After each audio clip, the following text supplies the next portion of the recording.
15 years. 15 years of my life, and he dismissed me in under 3 minutes.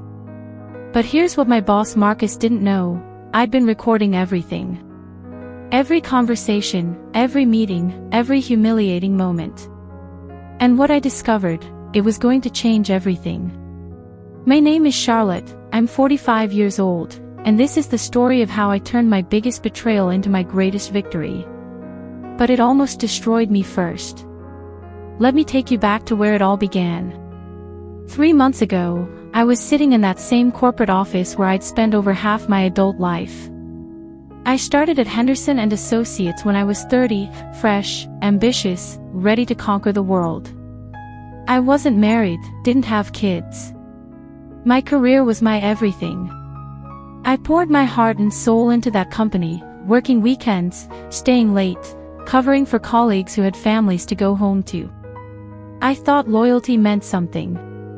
I thought dedication was rewarded.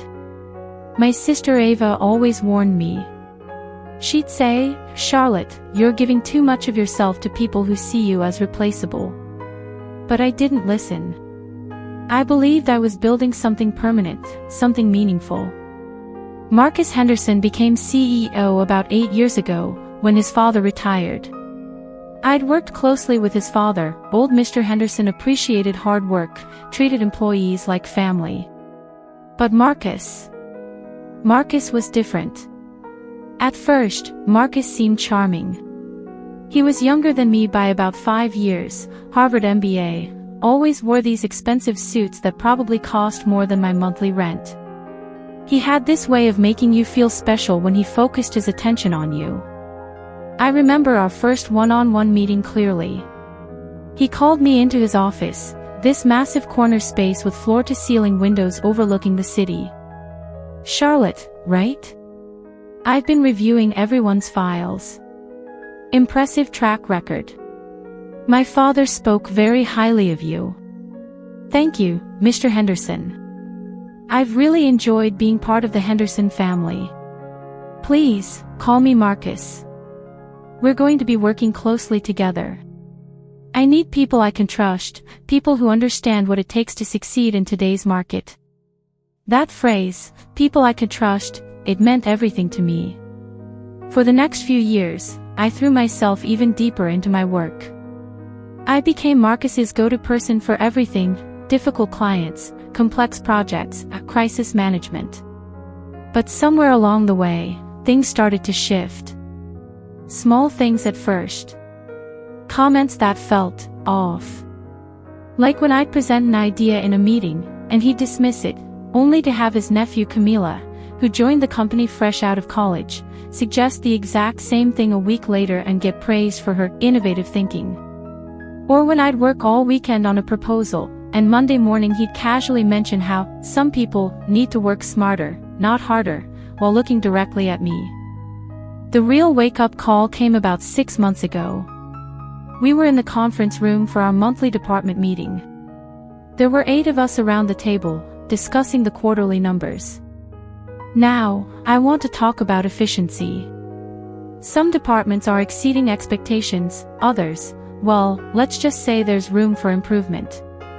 His eyes landed on me when he said that, even though my department had consistently outperformed for the past 3 years.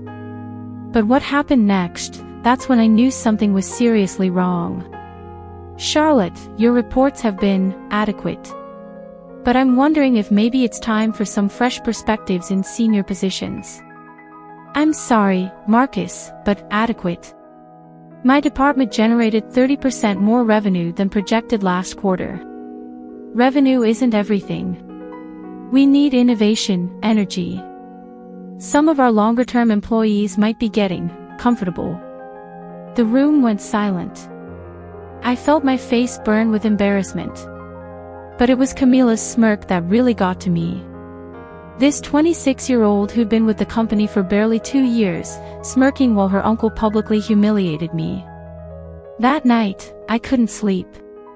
I kept replaying the meeting over and over. And that's when I made a decision that would change everything. I was going to start documenting everything. I downloaded a recording app on my phone. I started keeping detailed notes of every interaction, every meeting, every comment. At first, I told myself it was just for my own protection, in case things got worse. I had no idea how much worse they were about to get. Over the next few months, the pattern became impossible to ignore. Marcus was systematically undermining me, questioning my decisions, excluding me from important meetings, and worst of all, taking credit for my work. But it was what I overheard 3 weeks ago that changed everything. I was working late, again, and I heard voices coming from Marcus's office. The door was slightly open, and I recognized the voices, Marcus and Camila. The transition needs to be smooth. We can't afford any legal complications. Are you sure about Charlotte? She's been here so long, she probably knows where all the bodies are buried.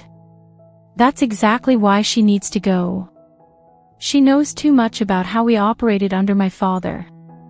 The new clients don't need to hear about the old way of doing things. My hands were shaking as I held my phone, recording every word. But what came next made my blood run cold. Besides, she's 45, single, no kids. What's she going to do? Sue us. She'll take whatever severance we offer and disappear quietly. What about her client relationships? I've already been having those conversations. Planting seeds about her performance, her reliability. By the time we let her go, they'll be expecting it. I stood there in that hallway for what felt like hours, but was probably only minutes. 15 years of loyalty, and this is how they saw me. Not as a dedicated employee, but as a threat to be eliminated. But they had made one crucial mistake. They underestimated me. I went home that night and did something I'd never done before. I called in sick the next day and spent 12 hours going through every document, every email, every file I had access to. What I found was eye-opening. Financial discrepancies. Client billing irregularities. Contracts that didn't quite add up. Nothing illegal, but definitely unethical.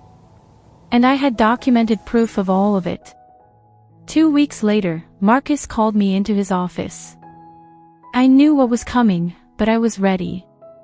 I had my phone recording, and I had copies of everything safely stored away. Charlotte, please sit down. This isn't easy for me to say. He actually looked uncomfortable, which was almost satisfying. Almost. The company is going in a new direction. We need to make some difficult decisions about staffing. Your position is being eliminated. After 15 years. Just like that. We're prepared to offer you a generous severance package. 6 months salary, full benefits through the end of the year. All we ask is that you sign this non-disclosure agreement. He slid the papers across his desk, that same condescending smile I'd grown to hate. But this time, I was the one with the power. That's very generous, Marcus. But I think there might be some things we need to discuss first. What kind of things? Well, for instance, the Riverside account. The one where you've been billing them for services that were never actually provided. I watched his face change. The color drained from his cheeks, and for the first time in years, Marcus Henderson looked genuinely afraid. I don't know what you think you know, but I know a lot, Marcus. 15 years is a long time to observe how a company really operates. I've kept very detailed records. I pulled out my phone and played back a snippet of his conversation with Camila. His face went white. Now, let's discuss my departure differently. I want a full year's salary, extended benefits, and a glowing reference letter. And you're going to correct the record with every client you badmouth me to. You can't be serious. I'm very serious. And Marcus, your nephew Camila might want to brush up on employment law. Conspiracy to defame an employee is a serious matter. I walked out of that office with everything I'd asked for, plus something I hadn't expected, my self-respect back. Marcus agreed to all my terms, and within a week, I had 3 job offers from companies where former clients had recommended me. But the real victory wasn't the money or the new job. It was finally understanding my own worth. For 15 years, I'd let them define me. I'd accepted crumbs while I was producing feasts. My sister Ava was right. I had been giving too much of myself to people who saw me as replaceable. But what she didn't realize is that experience taught me something invaluable: how to never let anyone undervalue me again. I started at my new company 3 weeks ago. The salary is 40% higher than what I was making at Henderson and Associates, the culture is respectful, and my new boss actually listens when I speak. Sometimes the worst thing that happens to you ends up being the best thing. Getting dismissed from that job forced me to advocate for myself in a way I never had before. It taught me that loyalty is a two-way street, and self-respect isn't negotiable. I heard through the grapevine that Henderson and Associates is struggling. 2 major clients left after I did, and the staff turnover has been brutal. Turns out, people don't like working for someone who treats employees as disposable. As for Camila, she's still there, trying to fill a role she's nowhere near qualified for. Marcus is learning the hard way that nepotism doesn't replace competence. If you're in a situation where you feel undervalued, where your contributions are being minimized or your boss is treating you poorly, please hear this: you have more power than you think. Document everything. Know your worth. And never, ever let anyone convince you that loyalty means accepting disrespect. It took me 15 years to learn that lesson, but it was worth the wait.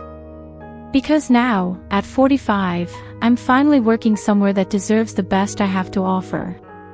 So I want to ask you, have you ever been in a situation where you had to stand up for yourself at work? How did you handle it? And if you're dealing with something like this right now, what's holding you back from taking action? Leave me a comment below. I read every single one, and your story might help someone else who's struggling with the same decision.